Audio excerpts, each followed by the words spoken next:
Mahadev, almighty Mahadev में मैं आपका स्वागत करता हूँ।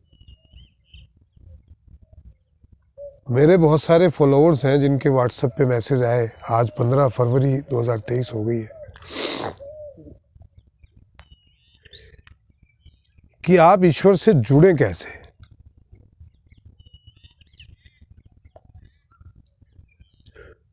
मैं कई बार हंसता हूँ इन बातों पे कि ईश्वर स्वयं बोलता है मुझसे कैसे जुड़ो, पर इंसान उसकी बात को सुनता नहीं। आज की डेट में अगर ईश्वर आपके पास घर चल के आ जाए और कहे मैं ईश्वर हूँ, मेरी बात मानो, कोई ना मानता। और एक्चुअली गुरु ही ईश्वर होता है, पर आजकल गुरु कितने लोग बनाते हैं और गुरु मिलते कहाँ हैं। अच्छा, मिले तो गुरु की सेवा करनी पड़ती है। ऐसे ही गुरु जी के यहाँ जाके आप अपना ज्ञान देने लगे तो कहाँ से आपको मिलेगा। पूर्ण समर्पण करना पड़ता है,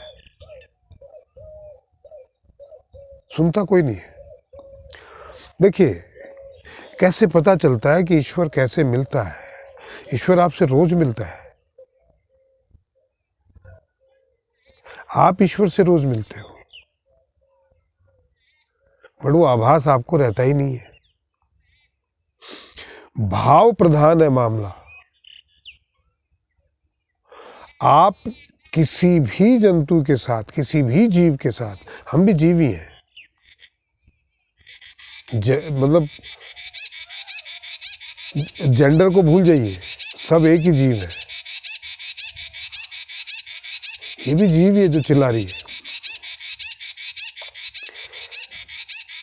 आपने देखा होगा कई बार कि किसी आप साधु के आश्रम में जाएंगे तो वहाँ मोर भी बैठ के खा रहा होता है, चिड़िया भी बैठ के खा रही होती है, गाय भी वहीं बैठी होती है, कुत्ता वहीं थोड़ी दूर पे बैठा होता है। ये मोर और चिड़िया कुत्ते का भोजन है। वहाँ बिल्ली भी बैठी होती है, वो मारती नहीं इनको। और मैंने तो ऐसा ऐसा अनुभव किया है कि तेंदुए के बच्चे भी बैठे रहते हैं, और को छोड़िए, मेरे साथ बैठे रहे। वो कभी किस्सा सुनाऊंगा आपको। तो वो भी आपके साथ वहीं भोजन कर रहे होते हैं। क्यों? एक हिंसक प्राणी अहिंसक होके बड़े प्रेम से कैसे बैठ जाता है। प्रेम के वश में है भगवान। प्रेम चाहे आप जीव जंतुओं से कर लो, आम इंसान से कर लो, ईश्वर से कर लो, क्योंकि सब में तो ईश्वर है ही है। आत्मा सो परमात्मा, सभी इस सृष्टि के कण कण में ईश्वर विद्यमान है। आपको महसूस करना आना चाहिए, आपको देखना आना चाहिए। आपकी दृष्टि की सीमा वो होनी चाहिए जिसमें आप ईश्वर को देख सकें। ईश्वर तो निराकार है। अगर वो आपको कोई साक्षात्कार देता है तो किसी आकार में आके देता है, क्या पता किस वेश में नारायण मिल जाए। तो निराकार ईश्वर की जो कल्पना है वो इसी में है, क्योंकि हर पूरे सृष्टि में, चाहे अंतरिक्ष में चले जाओ, किसी भी ग्रह पे चले जाओ, वो तो हर जगह विद्यमान है। मिलता कैसे है?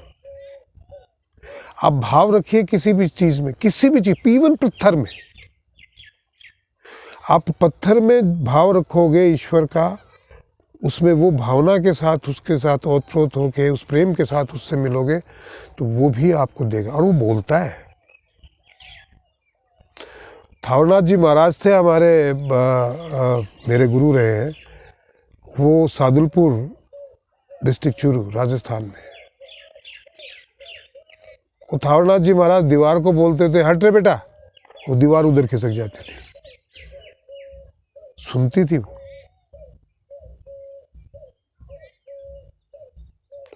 वो बोलते थे। कई बार हवा से बातें करते थे, आज उड़ने का मन है, साथ में लेके चलना। हवा उड़ती थी, वो उसके साथ उड़ते थे। भाव है, आप भी कर सकते हैं, कोई बहुत बड़ी बात नहीं है। बट उस लेवल तक भावों को लेके आना पड़ता है। उस लेवल तक प्रेम को जगाना पड़ता है। हम प्रेम करने ही आए हैं, आनंद करने ही आए, हम तकलीफ उठाने नहीं आए। तकलीफें हम जो ये सांसारिक उत्कंठा, महत्वाकांक्षा, पिपाशा, लालच, लोभ, वासना, जितनी भी वृत्तियां हैं उसमें पड़ के हम अपने अपने आनंद को खोते हैं।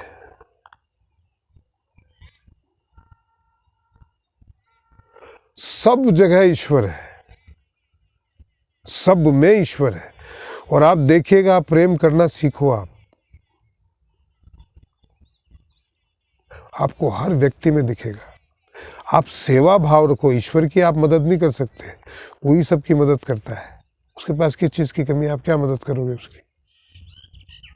ईश्वर की सिर्फ सेवा की जा सकती है, और सेवा भी अगर उसी चीज़ से जो ईश्वर आपको देता है।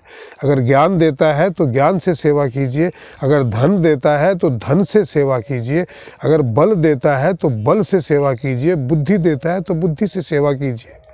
और क्या हमारे में आदत होती है, मैंने उसके लिए ये किया,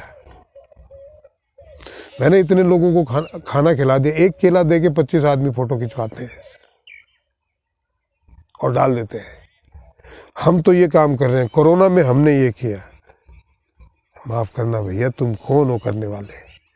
ईश्वर आपसे सेवा करवा ले, ये आपका सौभाग्य है। अगर किसी की आप मदद, आप ये सोचते हैं कि आप मदद कर रहे हो, वो अगर आपसे मदद करवाता है तो वो इसमें भी ईश्वर है, तो आपका सौभाग्य है। आप करने वाले कुछ नहीं है, देने वाला वो, लेने वाला वो। आप कहाँ बीच में किस घमंड में घुसे पड़े हैं? पर आजकल लोग अहंकार, मैंने ये किया, ये मेरी ज़मीन है, ये मेरा सब कुछ है, ये मेरा घर है, ये मेरा महल है, मेरी गाड़ी, और मैं सबके लिए करता हूँ, कोई मेरे लिए नहीं करता है। अरे कहाँ, तुम अब एक सांस तो नहीं ले सकते, मैं करता हूँ। ये जो कर्ता भाव है ना, ये सबसे बड़ा आपके पतन का कारण है। सबसे पहले तो इसे हटाइए कि मैं करता हूँ। जिस दिन ये निकल गया, उस दिन आपकी सही मायने में LKG में एडमिशन हो जाता है। ग्रेजुएशन होने में तो बहुत टाइम लगता है, जन्मों जन्म निकल जाते हैं, बट LKG में एडमिशन हो जाता है। वो खाली एडमिशन होने से कुछ नहीं होता, उसके आगे क्या? तो पहले अपना अहम निकालिए। अपन स्टेप बाय स्टेप चलते हैं, क्योंकि एक साथ सारी बातें बताऊंगा ना, जो मेरा अनुभव है, तो कर नहीं पाएंगे, आप समझ नहीं पाएंगे। तो आज के वीडियो में ये मेन बात है कि आप अपना ये सबसे पहले अपने मन से भाव निकालिए कि मैं करता हूँ।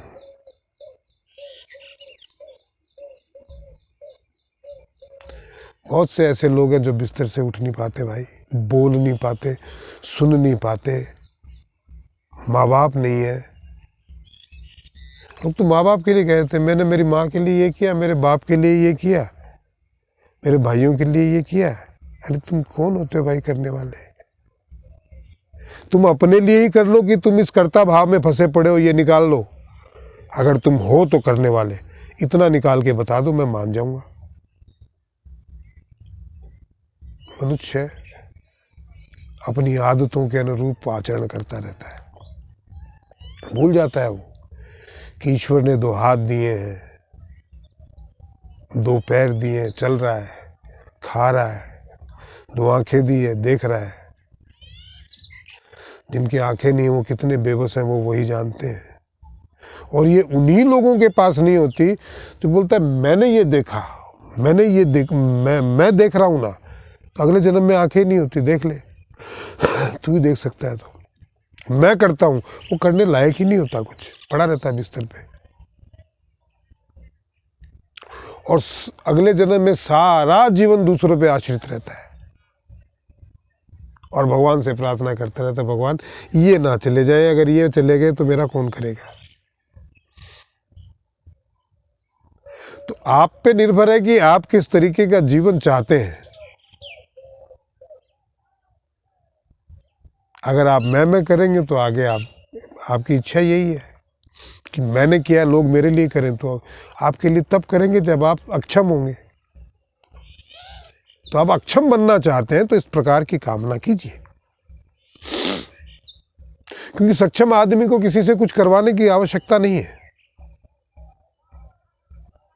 और सक्षम आदमी ऐसे रहता है। ईश्वर तेरा लाख लाख कोटि कोटि धन्यवाद, तूने ये किया, तूने घर दिया रहने के लिए, तूने खाने के लिए भोजन दिया, तूने 2 आंखें दी, तूने 2 हाथ दिए, तूने मेरे माता पिता दिए, तूने समाज में इतने लोग मेरे साथ जोड़े जो समय समय पर मेरी सहायता करते हैं तेरे रूप में। ये सारे तो भगवान ही हैं।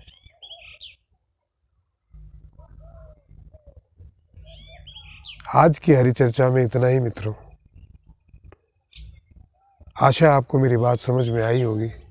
मेरा आपसे निवेदन है कि आप इसको ज़्यादा से ज़्यादा लोगों तक सब्सक्राइब करवाइए, क्योंकि आप भी सारे ईश्वरी हैं और हम हरि चर्चा करें तो ज़्यादा से ज़्यादा लोगों तक ईश्वर की चर्चा पहुँचे।